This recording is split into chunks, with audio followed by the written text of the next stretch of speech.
Remind Sarah to start. Yeah, so it says it's recording already. Okay. All right. Thanks everyone for coming.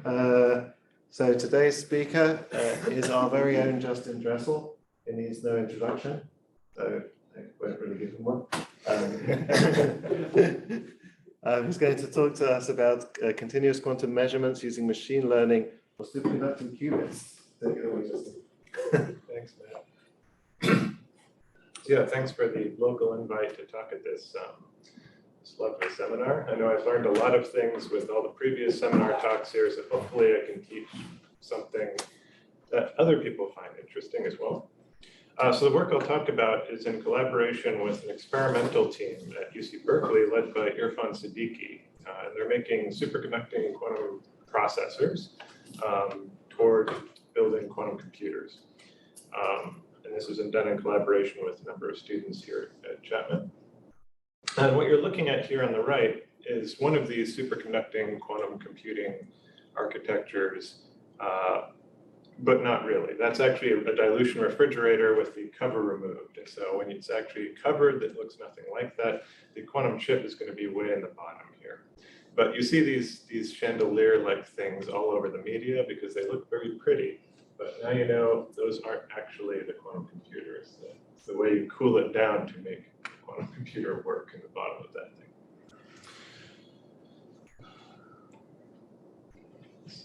Okay, so here's my plan. I was going to talk a bit about what are these superconducting qubits, just so you have an idea of what is this architecture, how does it work, and talk a little bit about how we manipulate them, how we control them, how we measure them, how we use these microwave fields practically to actually get information in and out of these very elaborate refrigerators like this.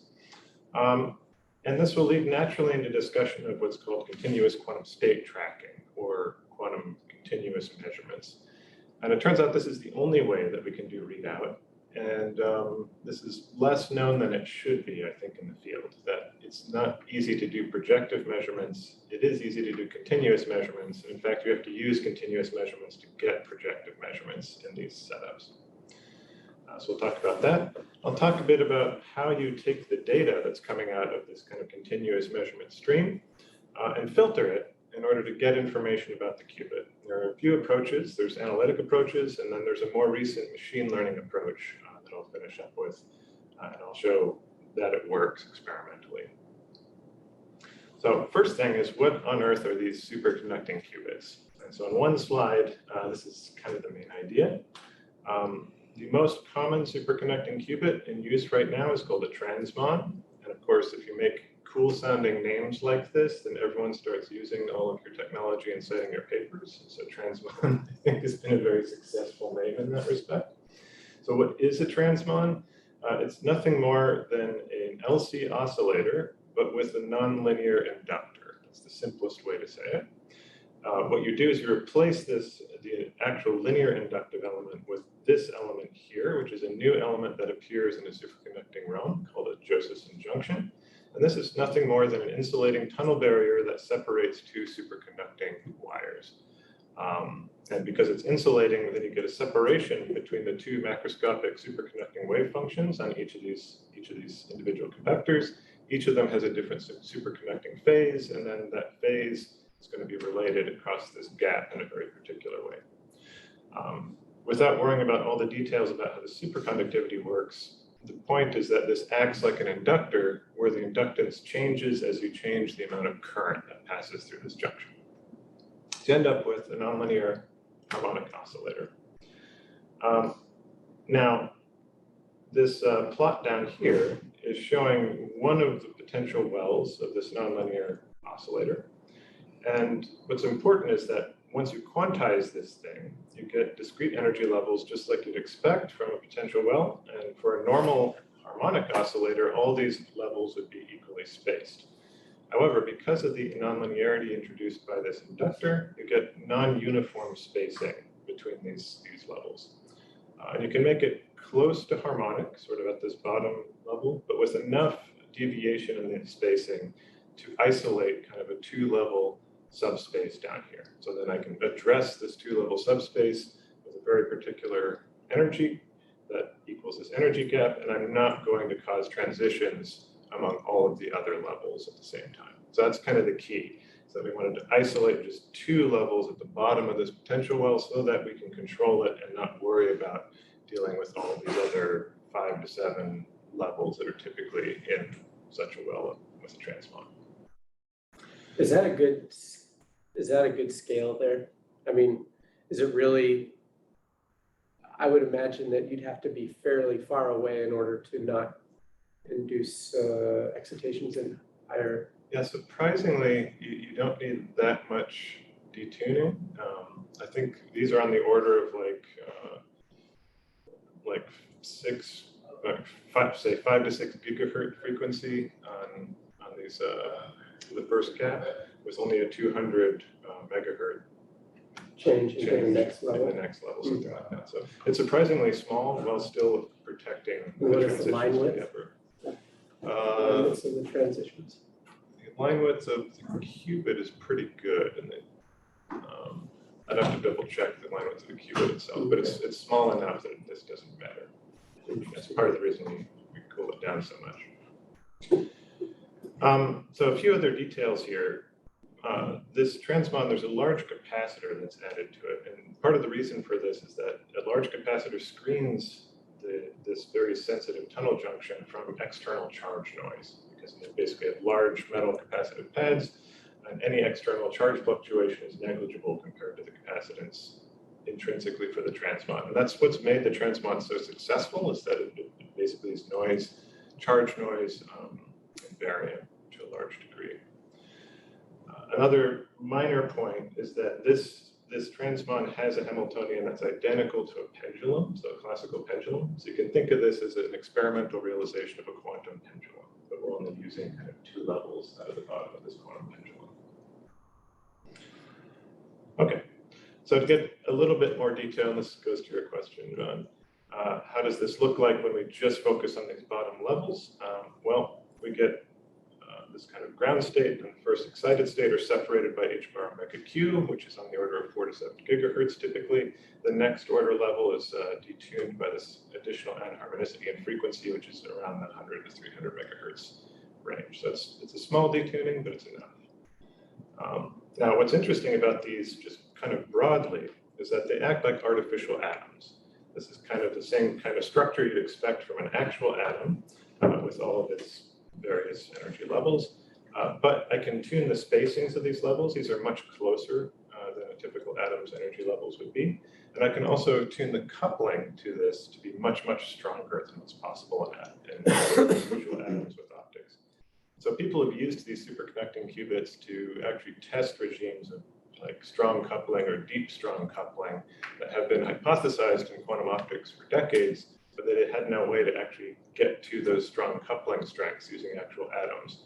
And now that we've had these artificial atoms, we've been able to really verify all those predictions from the quantum optics community, which has been kind of a nice offshoot of this kind of technology.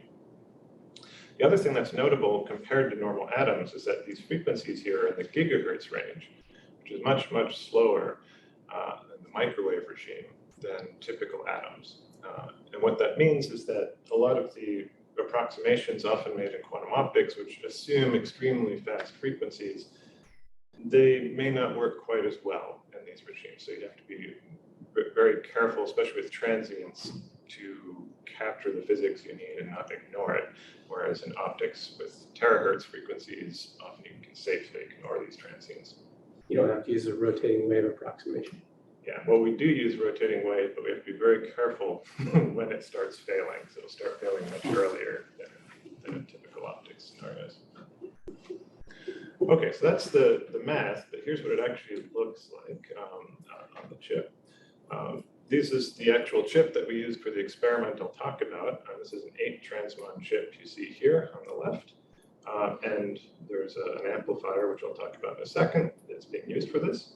But to focus in on just kind of a single qubit down here on the lower left of the chip and zooming in on it, the qubit itself, the transmon, is in this kind of magenta little square. And if you look closely, you can kind of see there's a capacitive pad here, another capacitive pad, and there's a very small tunnel junction kind of in between. This qubit circuit is capacitively coupled to a transmission line, which is this blue control wire that leads to a pad on the edge of the chip.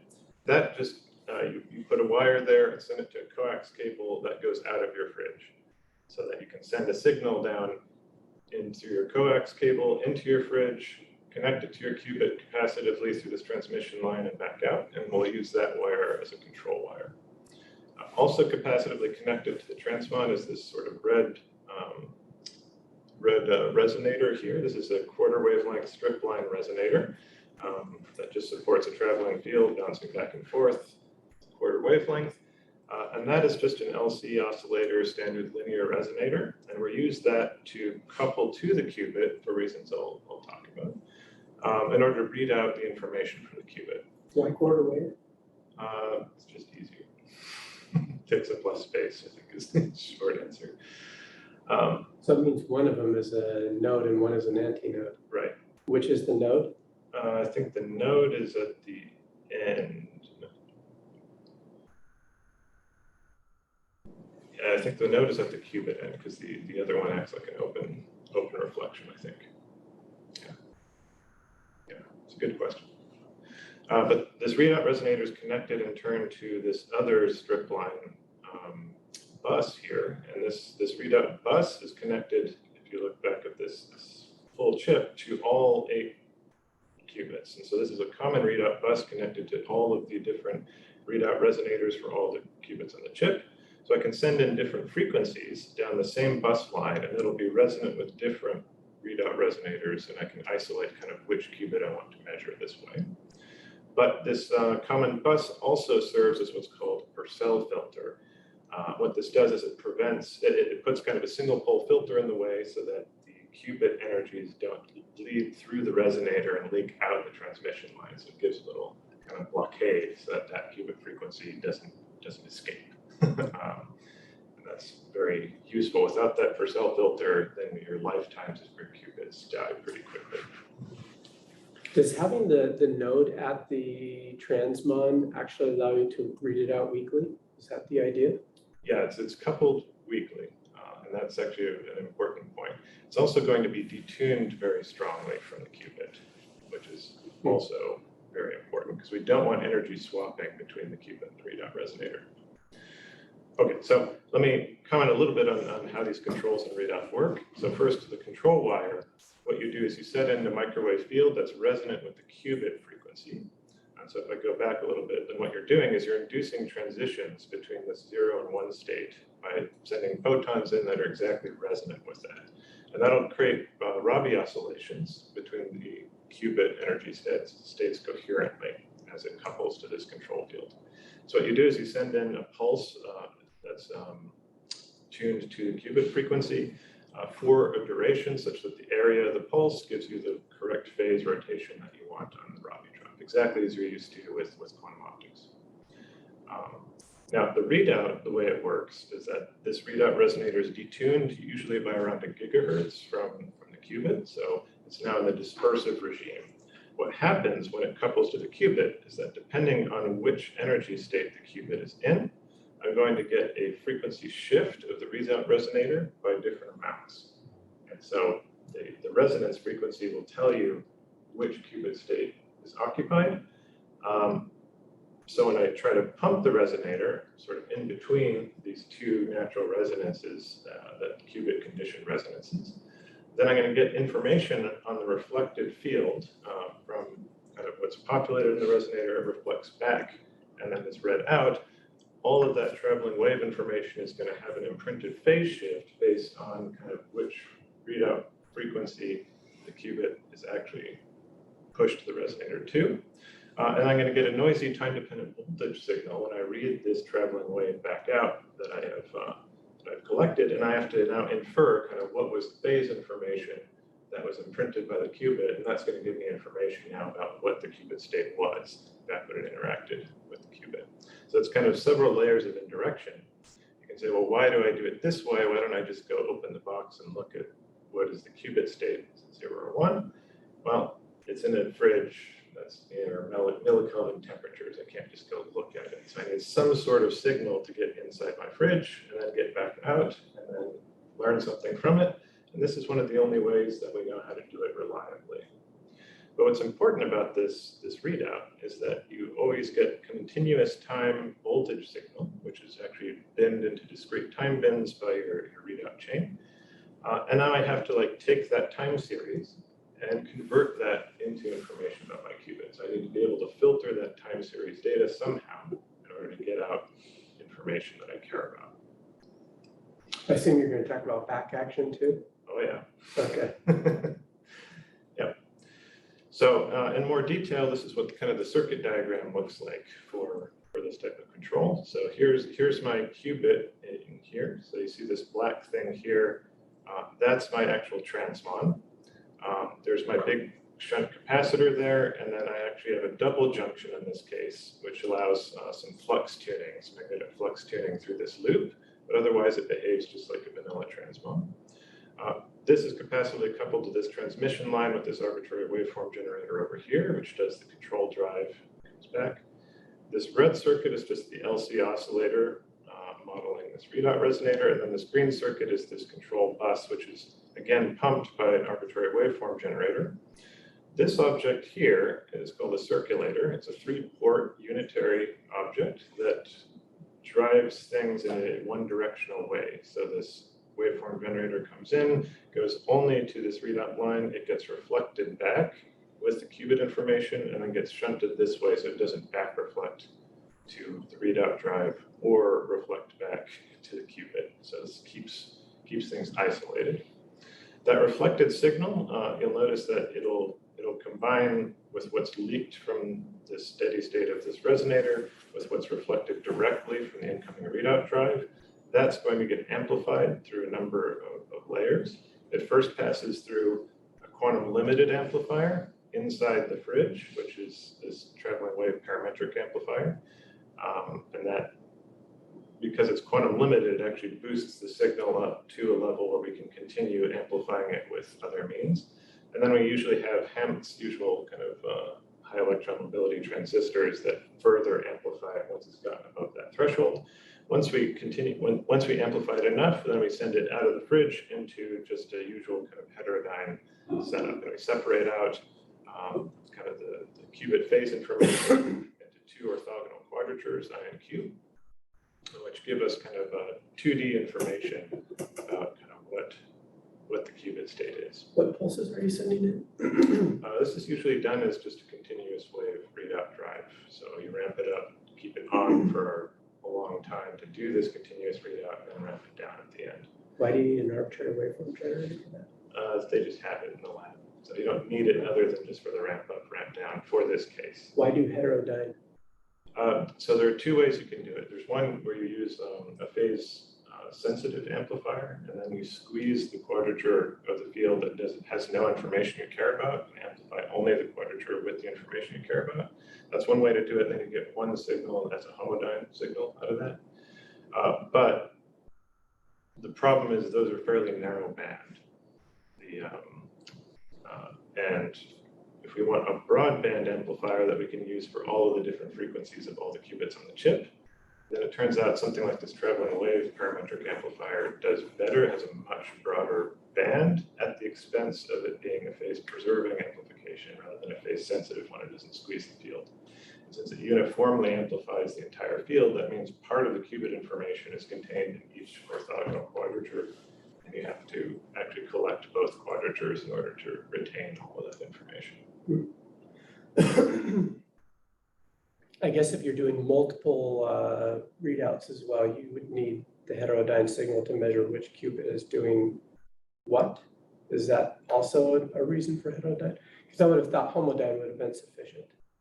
Yeah, well, homodyne is sufficient if you can guarantee this narrow band phase sensitive amplification on that one qubit. Mm-hmm. But since I want to be able to read out any of these 8 qubits. Okay, so that's my question. Okay, Yeah, good. yeah. So if I knew the frequency and I was only doing that one, then I could optimize it with the Yeah. narrow band amplifier right near that frequency.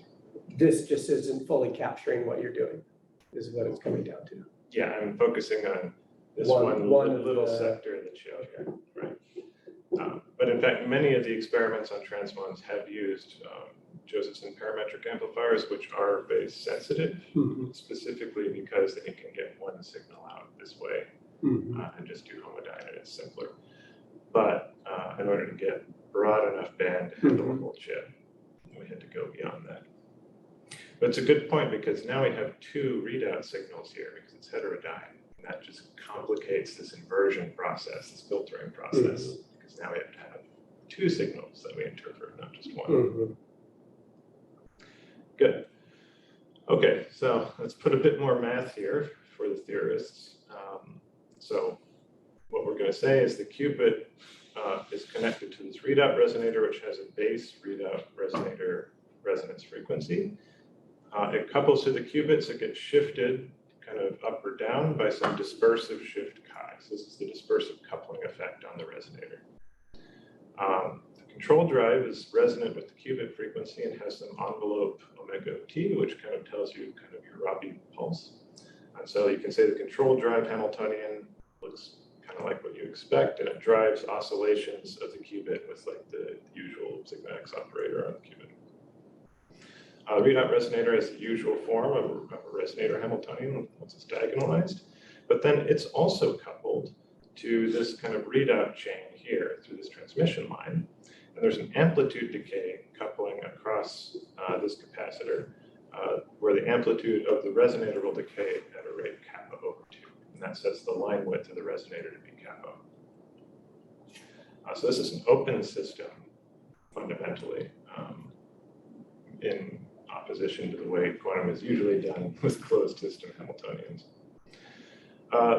Okay, so the dispersive coupling itself has this form over here, where this chi is the up-down shift of the resonator frequency, but it's diagonal in both the resonator and the qubit Hamiltonians. So the whole point of getting into this dispersive regime is that we're not inducing energy transfer between the qubit and the resonator. We want to preserve the information of the qubit. We don't want to muck with it, but we want to use this dispersive shift to kind of shift the energy levels around of the resonator so that we kind of indirectly, very weakly, get information about the energies without changing them.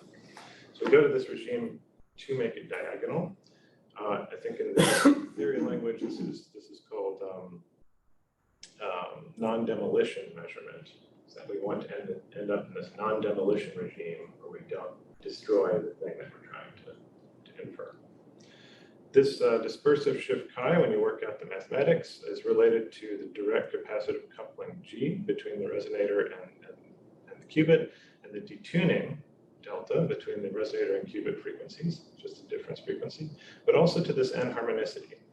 And this expression differs a bit from what you might expect from quantum optics because it turns out that the third level here is close enough to the first two that you have to include the effect of the 2-3 level as well as the 1-2 level.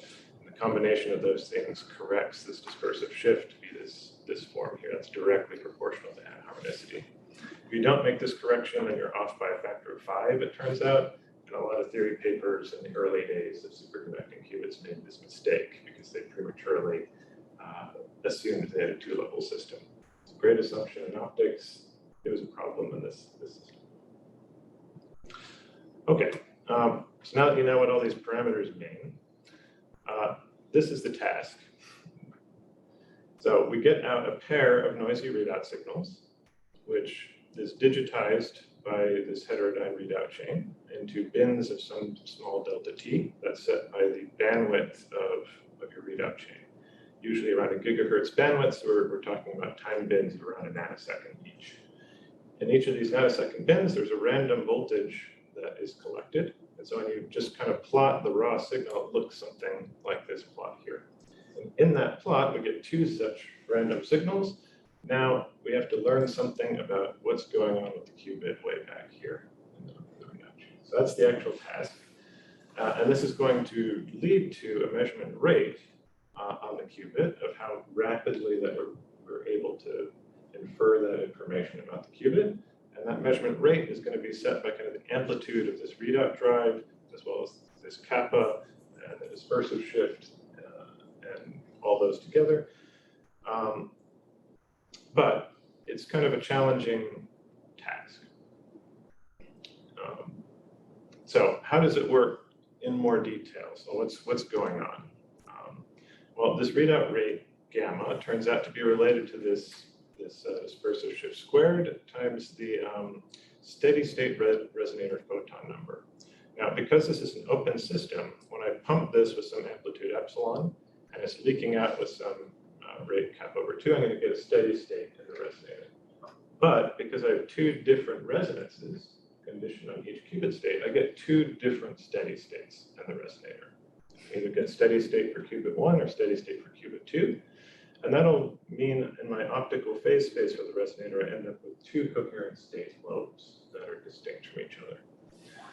Each of those has some n bar that's set by the pump amplitude and the decay. So it's just a ratio of rates like this.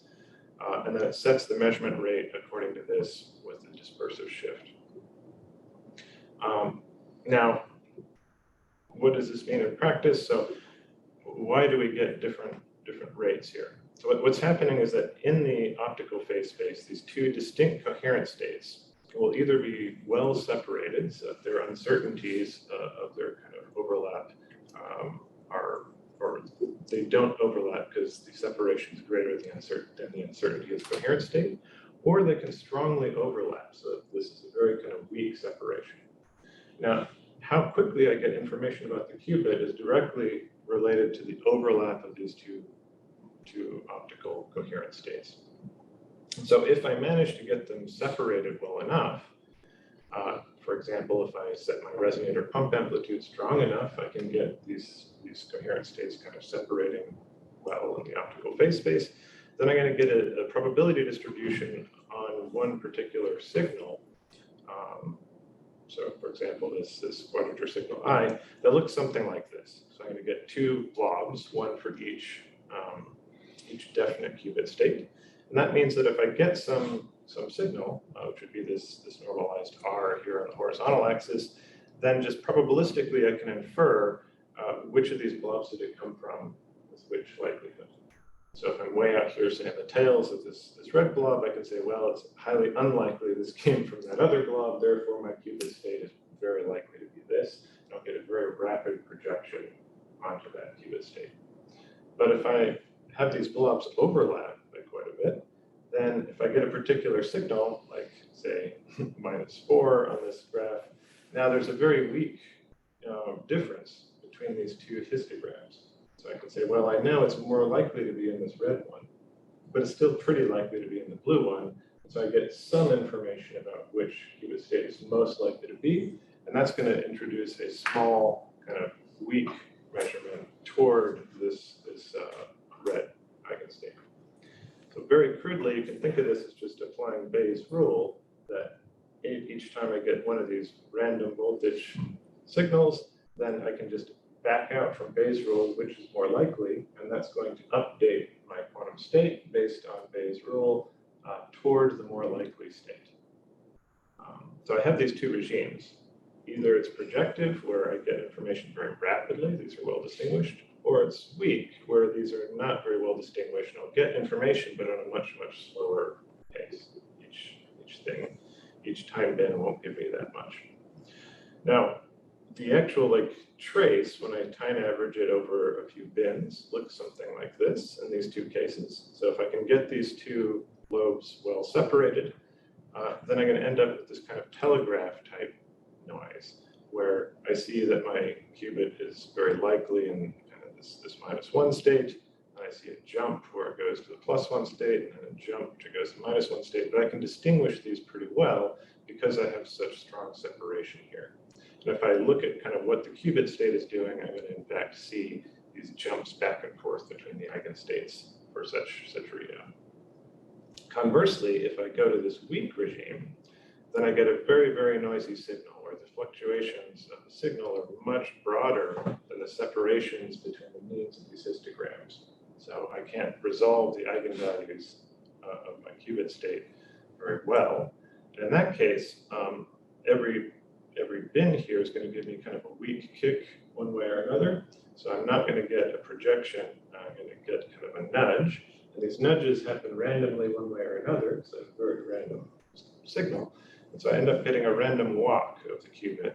As it moves around, I learn more and more information about one state or the other, and eventually these random walks, if they hit one of the eigenstates, it'll saturate there, and I can get pinned there just by continually reaffirming that it's at that state. So I have these nice Is that kind like a of, Zeno effect? Or? exactly, you get Zeno effect. So the top one is a strong Zeno effect. I'm monitoring so rapidly that I prevent it from evolving entirely, except when it escapes and sort of gets rapidly projected to the other pole. So the only thing it can do is kind of get pinned there or rapidly projected and pinned to the other pole. That's why you get quantum jumps like this. It's a direct result of the quantum Zeno effect. But you won't get a jump in the bottom. Yeah. That'll saturate there. In the bottom, the jumps, they're going to happen at the rate of how fast I can project it to the pole. So this is where this idea of this gamma comes into play, is that that's the rate at which I am collecting information. So if I go from one pole and say I flip the qubit and I want to learn that it's the other qubit, it'll take me kind of 1 over gamma in order to learn that information. So it will just stay there indefinitely then once you. It'll stay there unless there's some other action, like a unitary drive that bumps it out of that pole. But that would happen at a much faster rate than this gamma. Yeah, it depends on what that perturbation is. You can kind of see why this is interesting. There's a lot more temporal structure here than you usually think about with a measurement. And it's here no matter what we do. Like we have to deal with these different time scales always. We don't get an option about doing this in these systems. But typically, people try to get into this fast projective regime whenever they can, because then they kind of minimize the amount of time bins they need to integrate over to learn with certainty what the qubit, where the qubit went. They exploit the Zeno pinning so they can get a very fast projection and actually pin the qubit to a particular state. But it's also interesting to look at this other regime, because you can turn on one of these weak measurement drives, and because it only lightly nudges the state at every moment in time, if I turn it on simultaneously with some other drive, like a gate pulse or some other Rabi evolution, for example, now I can get monitored quantum behavior, where every time bin I'm learning some information about what's happening unitarily, but not enough information to really like take it off its course unitarily in a dramatic way. I get kind of both worlds. I can extract information about the dynamics that are ongoing while not affecting the dynamics too much. The penalty is that the information I get is very noisy, but if I now repeat the experiment many, many, many times with sort of this weak trace on, then I can still build up statistics about what this monitored evolution looks like pretty directly. So let me just ask this question. Oh, sorry. Go ahead. Yeah, go ahead. Okay. So in the bottom, so these are all 3 correlated graphs. You just use Bayes' rule to update the probability to where you're getting what the Z component on the right is now saturated, so you're in the upper state. But there's still this green one in the middle is still that time sequence that's giving you this outcome on the right-hand side. Correct. So these histograms on the left, you can think of these as kind of pre-existing calibrations. I fixed the qubit to be 0, and I measured what the histogram of all the readout signal is at 0, fixed it to be 1, measured this histogram. Now using those calibrations, I can see this signal in real time and use Bayes' rule to get this on the right. So the thing that's very interesting to me is that green one in the middle on the bottom doesn't look like it would give you what's on the right-hand side. Right, it's not obvious, which is why this filter becomes so important. So what's happening here, so for example, when I see this bit that's -5 here, I go to my histogram and say, oh, that kicks it closer to red. So I'm gonna go from kind of this, here I'm starting with an X plus state, so the Z is the eigenstates, so it's 50-50 split. So it bumps a little bit down towards -1, it's closer to that. And I see I got a signal that was consistent with that other state more so for a little bit. So it bumped down toward -1 for a while. But then you see it randomly jumped up here. So now I got a very strong signal, oh no, it was the other one. And so you see my Bayes' rule says, oh no, I'm backtracking, I'm randomly walking toward the other direction. So as you go down this random signal, you see that it's causing these random walk motions either toward one state or toward the other state, depending on which one has more bias. that matches that signal that I see. I'm just not seeing saturation. So yeah, But I'll there's also there's that place where there's a relatively big jump, right, about just off down there, and you'd expect to see some kind of radical change in something noticeable in the green signal there. Yeah, I think that corresponds to this jump here. yeah, I mean, it's There's a consistently much larger about jump later on, but by that time you're already pinned. Exactly. So what you're not seeing is that Bayes' rule depends on two things. It depends on the likelihood of the signal that you see, and it depends on the prior of what you know it to be already. So what happens is when you get your prior to be basically certain, then it takes a large amount of signal converse to that to kick it away from that certainty. But if I'm sort of right in between, then I don't need that much bias to introduce kind of a decent change. So it's very subtle how this works. But what's important is because there's a correspondence with Born's rule, I have probabilities and I have state amplitudes, and they're related through this Born's rule to square.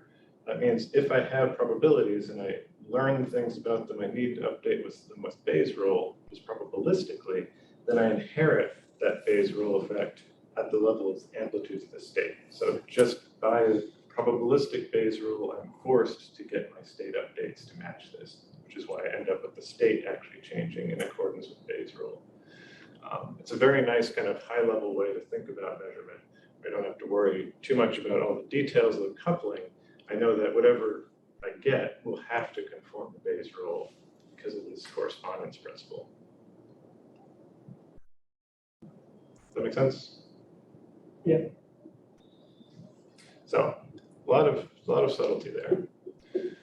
Okay, so now the immediate corollary question is, suppose I do this and I say the qubit state is doing this thing on the right. And you say, I don't believe you. How do you know that's what it was doing? How do you verify it? That's an extremely subtle question, because if I try to repeat the experiment, I'm certainly not going to get exactly the same random sequence that I saw before. So usually what I can do with quantum is I repeat the experiment, I get a statistical ensemble of the same thing repeated over and over, and then I can verify things. In this case, the chances that I get this whole history, time-dependent sequence of measurements to match up is almost zero. Probability is zero of getting like a repeat, almost zero. So how do I verify anything?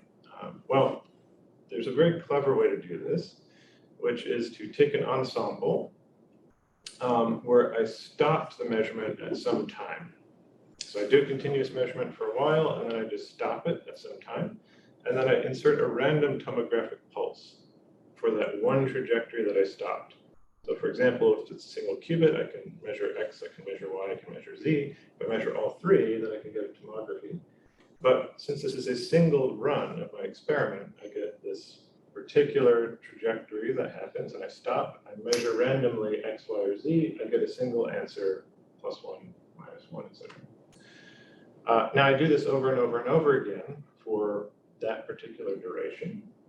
And now what I can do is say, okay, let me take out of all of those trajectories that I just ran, where I have random tomographic data at the end, let me take the subset of those trajectories that I predict are going to end up at the same quantum state. So even though I have kind of a bunch of random signals here, they're random walking all over the place, they can just by happenstance kind of end up at the same quantum state up to some kind of width that I can tune. So I'm going to have a whole bunch of trajectories that started out differently, had all sorts of different histories, but end up at the same point. I say, let's take that subset that I'm predicting should all be the same state. And let's look at the tomographic data for that subensemble. So now I see all the X measurements, Y measurements, Z measurements for the subensemble. I average that tomographic data. If that quantum state that I reconstruct tomographically matches the predicted quantum state from tracking it through these continuous measurements, then that's a check that yes, in fact, my prediction is correct. If, however, my prediction is wrong, and all of these different trajectories didn't end up at the same quantum state, or ended up at a different one, then what I would see is just my ensemble that I picked out will just have random data in it. So when I try to average the tomographic data, I'm going to get something like the maximum mixed state because it's just uncorrelated stuff. So it's a spot check that I can just take such a subensemble and say, do I get what I expect tomographically? If the answer is yes, then I have confidence that I was able to predict something. Now I do this over and over and over again. I pick different subensembles at the same time, and then I take different runs of ensembles with different times, and then I can map out just sort of 4 different sections of time. Am I predicting consistently the correct state that I get tomographically for each of these subensembles? It takes an enormous amount of data to do this, but you can do it. What you're seeing here is actually experimental data that was taken by Kater Murch. And so, for example, these bottom trajectories here, I believe the solid line was a reference trajectory that he wanted to kind of check. And the dashed line were tomographic reconstructions of subensembles made by taking a whole bunch of other data and saying, if I tried to find kind of this point on this trajectory, would I predict it for these subensembles correctly? So what he shows is that, yes, indeed, all the way through, for all these cases, all of these predictions are consistent. So it's a little bit of sleight of hand in that every point on these things is actually a different experimental ensemble that's unrelated to the one I'm checking. But on the other hand, you wouldn't be able to predict all these points correctly unless your filter was doing something meaningful. They all see the same drive pulse, right? Like the wrapping pulse. Yeah, so everything's Ensemble. identical other than just the duration of the experiment and changing, and then I get random tomographic pulses at the end I of. mean, it should work providing you're in a non-Markovian regime, right? If you imagine that there's something, Markovian regime. Right. There's something non-Markovian going on, then you wouldn't expect these. Exactly. So this is contingent on me being able to stop the continuous measurement at some point and put that tomographic pulse wherever I want. In some cases, that's not so easy. But at least it's a way to verify that my filter is operational, that I trust that it's giving me predictions that are meaningful. It's the great. Justin, Yes. sorry. If do I understand correctly that this graph supposed to tell me something about how I should believe in the previous one? Am I right? So it'll tell you, can you trust that the filter is giving you correct predictions? So if you'll move the one slide before, for some reason I cannot open my camera. I don't know. It's not very. Okay. So you have this black graph saying when you have a qubit. Yeah. If I understand correctly, first to be sure, you get this, if you go in time, you calculate it forward in time, or you take information all over to draw this? Oh, this is a great question, Lev. The answer is you can do both, but usually you do it in a causal way. So I start with some known quantum state at time 0. And then for each time bin that I see of my signal, I update my quantum state for the next time bin. So I do it just linearly forward in time. And then you're going to get this plot you see on the right based on the signal you see in the middle here. So, but this this graph on the right, it's kind of your estimate. Well, what is the estimate of an error bar of this graph? Yeah, very good. Yeah, estimating the error bar is a bit tricky. And it depends on a couple things. It depends on sort of the error bar of the signal itself, like how well you can scale your signal. It also depends on how well you know all these parameters. Because when you do this filter, this is something I'll get to in a slide or two, in order to do the Bayesian update, I have to assume kind of what my state evolution is going to look like. So I have to have a pretty good knowledge of all these parameters going into my problem. If my parameters are off, then my filter is going to be off, and I'm going to get larger error bars. This is a very subtle issue, but the point is that when I do this checking like here, if my parameters were really off or my filter were really bad, then what you'd see is that you'd get pretty good agreement sort of for short times, but then it would diverge, and then I'd get very bad agreement at later times. So the point of doing this kind of check is to make sure that my filtering process for a large range of times I care about correctly predicts what I later see in tomography. But I assume that there is some error bar, even if you assume that everything is absolutely ideal. Am I right?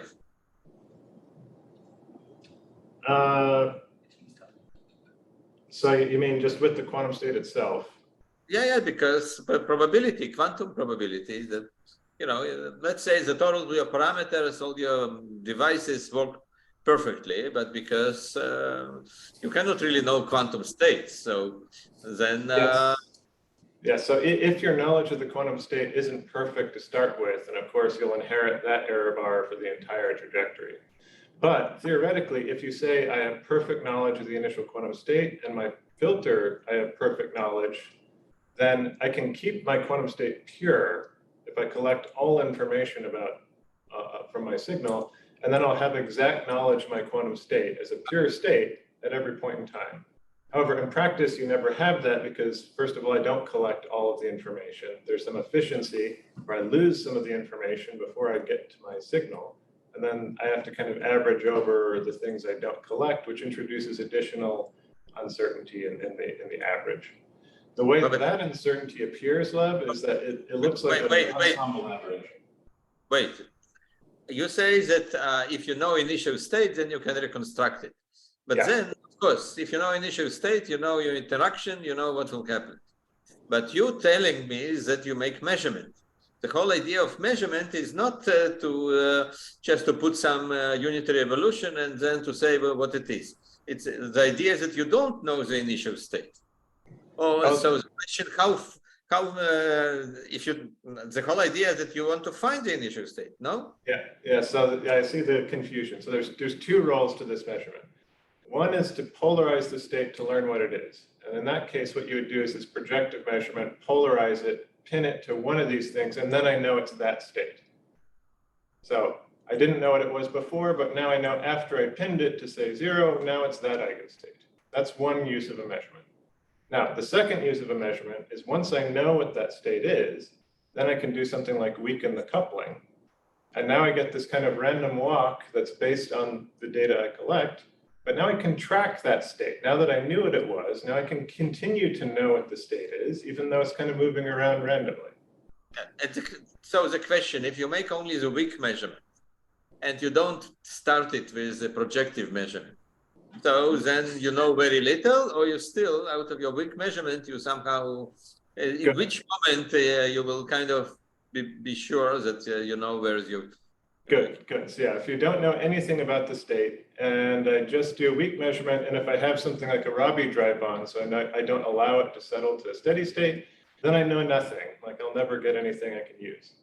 However, so the second graph uses the initial state. It doesn't. Yes. The first graph, the top graph works by itself, more or less.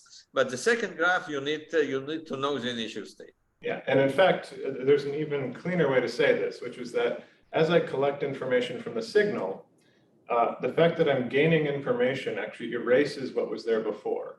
And so you can end up in a situation where just the amount of time I have to wait in order for the evolution of the qubit to be entirely determined by the measurement signal is on the order of this 1 over gamma, like a couple of these measurement times.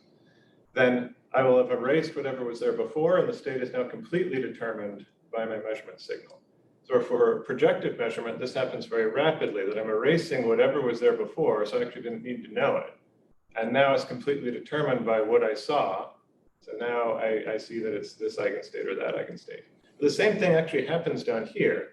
It just takes longer to get to that point. That's why you see it polarize over here.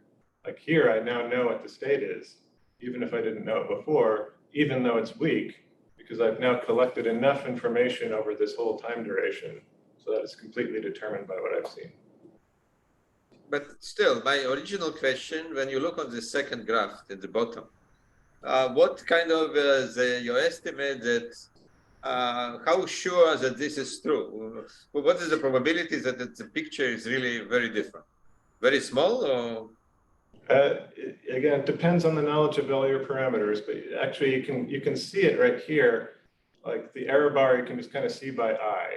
Like you thought it was this solid line, you actually reconstruct tomographically, it's the dashed line, so they're not perfect. You can see the error bar, but it's close. it's good enough to make meaningful predictions. Okay, thank you. Thank you. Good. This gray shading is the histogram of the kind of whole ensemble. So it's showing that it narrows and narrows down as you go. So we can talk about it. I assume that's like the 1 sigma or Yeah. 1 sigma. Yeah, exactly. Okay. So now you have kind of an idea about how challenging this problem is in general. So here is an idea that we came up with, which is let's simplify this a bit by sending it through a machine learning protocol to see if it can actually auto-tune itself to learn all these parameters that I have to know. So the 2 ways of doing it is either I measure all these parameters to calibrate my filter, then I sort of manually do it with some analytic filter. But if I can get the system to kind of auto-calibrate all these parameters itself during some training process using data in some closed loop way, that would be really convenient. So what we set up is what's called a long short-term memory neural network filter. So we send in a couple things. We send in the 2 signals that we measure. We send in the assumption of the initial state.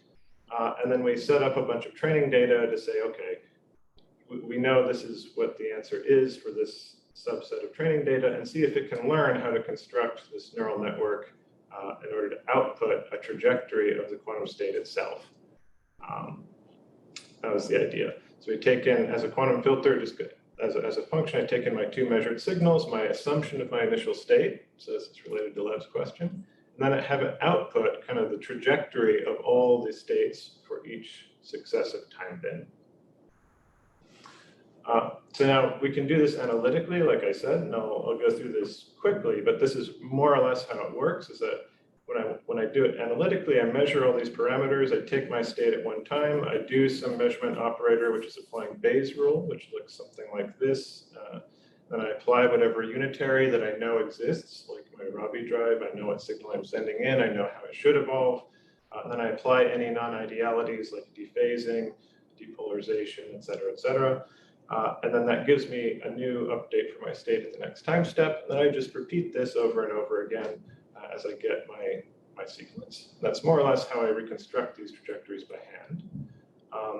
If I go to some continuous limit, then I can think of this as producing what's called a stochastic master equation, where the stochastic part comes from the measured signal. There's also kind of these ensemble average decoherence type terms with Lindblad forms, et cetera, that come out of it.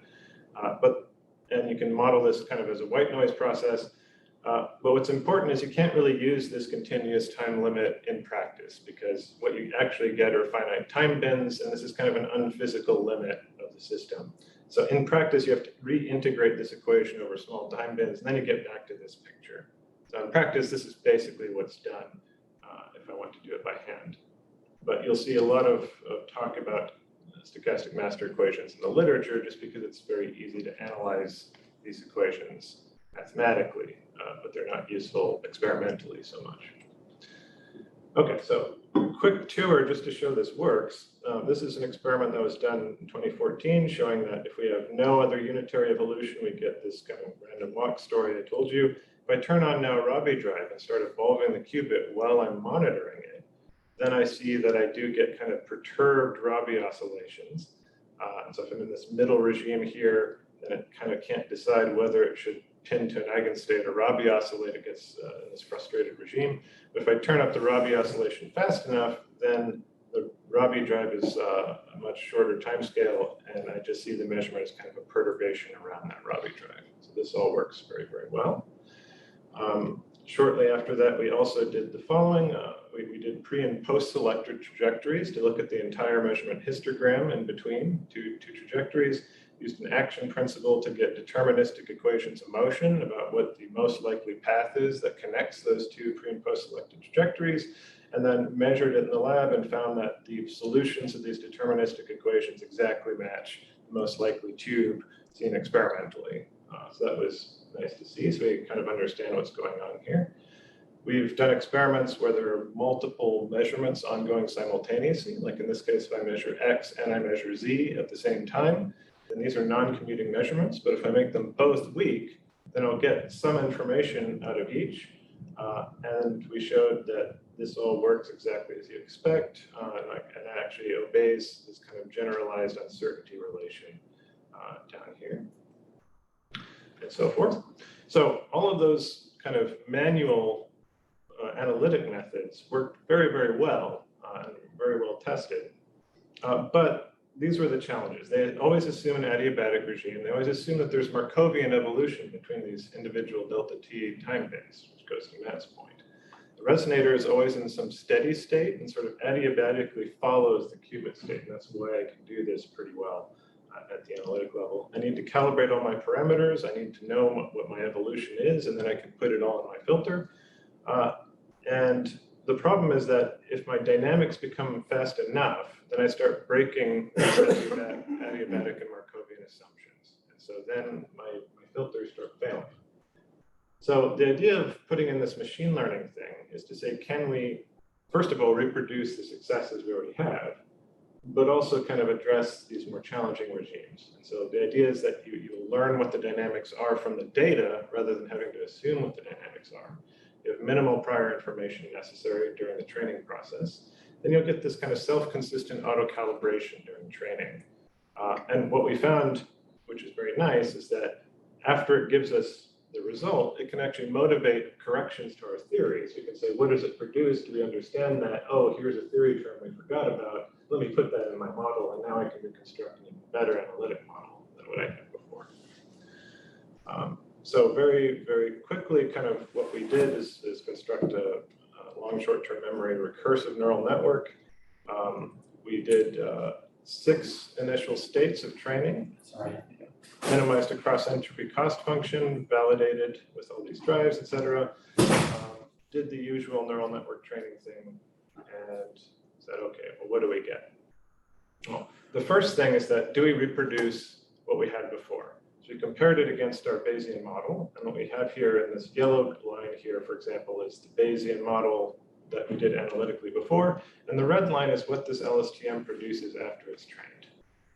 And importantly, we checked all these things, and they both agree very well. And this also, Lev, answers your question again, what is the error bar? You can kind of see by eye. These two methods agree, but there is a small error bar around the estimate. So this is a good check, it worked. Now, the next thing was, what happens if we take our dynamics to be very, very fast? We start breaking the adiabaticity condition on the resonator. So what's very important here is this, this plot on the right. This red curve is the LSTM. This is the average RMS error between the estimate and the actual state as we move along. And as we make faster and faster drives, the LSTM basically works the same regardless of the speed of the drive. It's just flat performance. But the simple Bayesian filter that I outlined, notice it works really well up until this kind of adiabaticity parameter, which tells you kind of the ratio of the important time scales here of the Rabi drive versus the cavity line width. When that starts becoming sufficiently high, then the error of the Bayesian filter starts going nuts. What that means is that our assumption about kind of the steady states starts failing, and our just how we are designing the filter analytically, the assumptions become invalid. So we have to go back to the drawing board and add corrections back into the theory. And if we do that, then we can get the performance of the analytic model back down to where it should be, or at least close. But with the LSTM, we don't have to do that. It sort of has constant performance, which is very nice. So it works. And here's an example of what the LSTM outputs. So I take an ensemble of initial states. This white trajectory is a singles trajectory as the LSTM tracks it during this measurement. The background blob is the histogram of a whole ensemble of tracked states. And this produces exactly what we kind of expected to see. What we have here is a Rabi drive kind of rotating the qubit in this way, counterclockwise. And what's interesting is it's rotating it fast enough that the measurement axis, if you look carefully here, it's aligned now kind of along this tilted angle. So I thought I was measuring the poles, Z poles, but because I'm now rotating fast enough, that delay in the resonator coupling actually ends up tilting the effective measurement poles. So I'm actually measuring something rotated from what I thought I was measuring due to that coupling. Now, we can get more and more specific about that because we have the state at every timestamp row. I can just compute what d row is, just take that difference, and then I can fit that to what I kind of expect an analytic form of d row to look like. And I can actually just extract what all the parameters are from my map and say, what is the map that it's actually doing? So I can open the black box of the LSTM and just extract out what is the analytic model that it found and what are the parameters of that model. When I do that, I find that I can separate the unitary and the measurement dynamics entirely and say, okay, here's the Hamiltonian that the model predicted, and it's this nice Hamiltonian that completely agrees with what I expect. And here's the measurement back action, which now clearly shows this rotated measurement pole. And I just extract that from the neural network itself. Now, of course, analytically, I want to say, okay, can I understand this effect? And yes, you can. We went back to the drawing board and said, okay, how do we understand this analytically? We derived kind of what the change in measurement rate is. You can understand this as averaging the measured observable over kind of the probability distribution of the resonator, which introduces a delay function. And then it rotates it by some angle. We can predict what all those parameters are. And then we say, okay, in theory, we should get this plot on the right if we do all that correctly. And this is what the LSTM gave us on the left. But we didn't have to input anything to the LSTM. It just learns that from the data itself. And it agrees, once we understand what the theory should look like, it actually agrees with it very, very well. And we can predict how kind of the measurement axis tilt depends on this Rabi rate. We can predict how the measurement rate is going to decrease with Rabi rate because we're essentially averaging the pointer states of the resonator because qubits going back and forth. It doesn't give it time to settle. So we're going to get a decreased contrast between the resonator states as you get faster and faster evolution. So all this makes sense. We can understand it all. And importantly, the machine learning method gave us the correct answer, even when we didn't necessarily know what the correct answer was before we started the experiment. We also challenged it by actually changing the speed of the Rabi drive kind of sinusoidally. And what this will do is, for very fast drives, the measurement rate is going to jive down, so we'll get almost unitary evolution. For very slow drives, then the measurement rate will increase. So we should see increased kind of variance around these histograms. And then we can plot sort of what is the measurement rate and, what is the measurement rate versus the sinusoid of frequency in time. And then we can just plot all these things and we see that everything matches up, even when we did not train the neural network on such a time-dependent drive.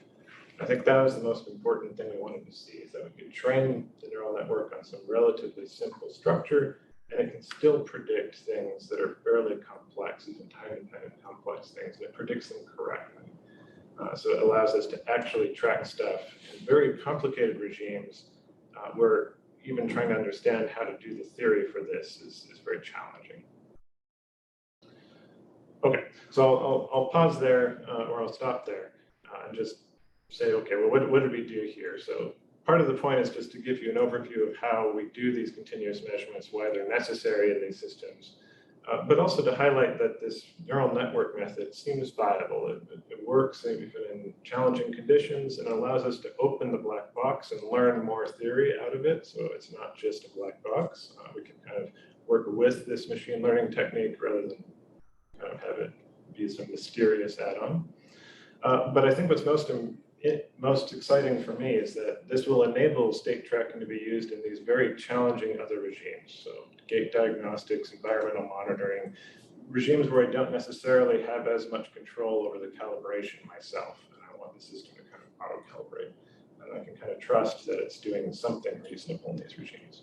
So I'll stop there since I think we're over time. Okay, thanks, Justin. Yeah, you're right, we've got over time, but let's take a couple of questions anyway. Is there any questions in the room? I have a small question. So, pretty sure that measurement rate formula, I was just wondering, how does that I couldn't quite understand how the cavity decay rate affects measurement, right? I saw that there is an inverse relationship.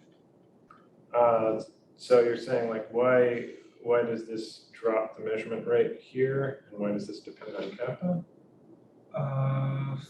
Yeah, I was talking about the formula that I showed earlier. Oh, you mean way back?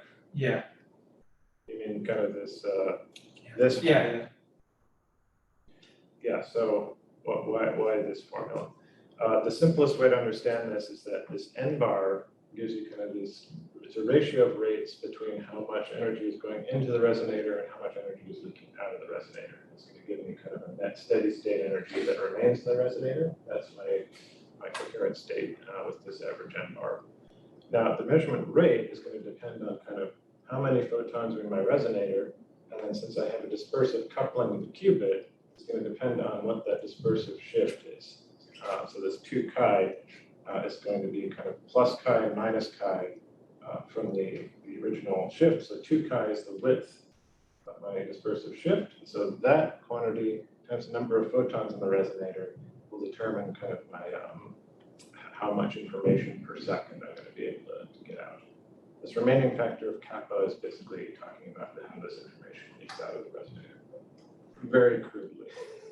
But that's why these are the correct parameters that appear. And in particular, this 2 chi over kappa type parameter is exactly what will, it sets the distinguishability, I guess here. That 2 chi over kappa parameter will set the distinguishability between these lobes, just in the optical phase space. They said that separation, right? Not the weights. Yeah, just the separation. And I think gamma times tau m will determine the measurement strength, right? Well, gamma is the measurement rate, so it's the measurement strength, and then how long that you integrate it over will tell you how much total information you collect. So on the same slide, I had a question from earlier. So I wanted to understand the transitions. This one? So on the right two slides, projective and weak measurement, they are on a different scale, right? One goes from 0 to 20, another goes from 0 to 2. Yes. And I was wondering, because if it is not due to gamma, then if you take from 0 to 20, there should be transitions also in the weak measurement, but I don't think there will be transitions there, right? So this is the measured readout, first of all, this middle plot. And notice these dashed lines are normalized so that they're plus and minus 1. What that means is that if I fix my qubit to say the +1 eigenstate, and I just put it there and average my readout signal, not allowing the qubit to evolve, then I get a mean signal of 1. So I've normalized my signal, so this is true. I've shifted the signal and rescaled it, so this is true. Yeah. Same for -1. And notice down here, I still have those same dashed lines. So these are in fact the same scale.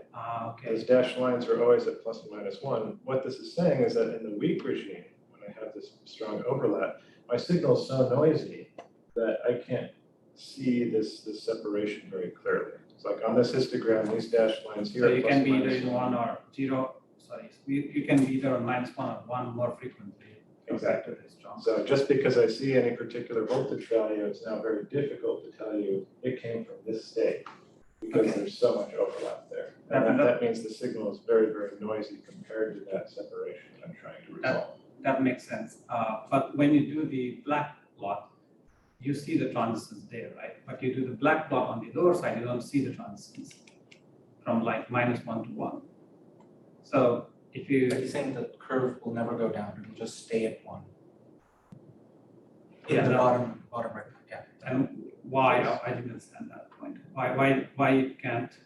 Like if you have a large enough fluctuation, it should kick it a little bit, but you need large enough fluctuations consistently for it to go down. Yeah, so if you remember Bayes' rule, it depends on the prior.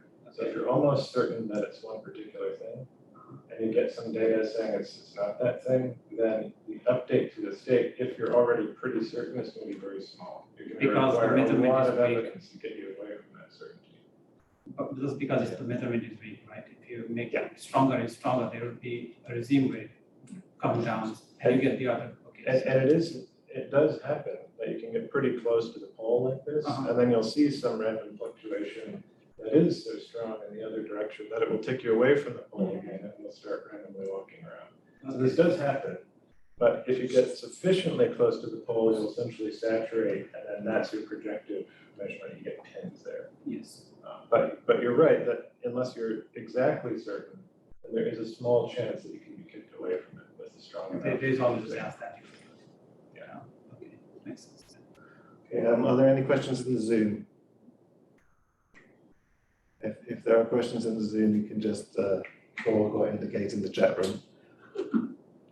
I'll just put this slide on meanwhile. On video. I don't see anything. So seeing nothing, let's thank Justin again.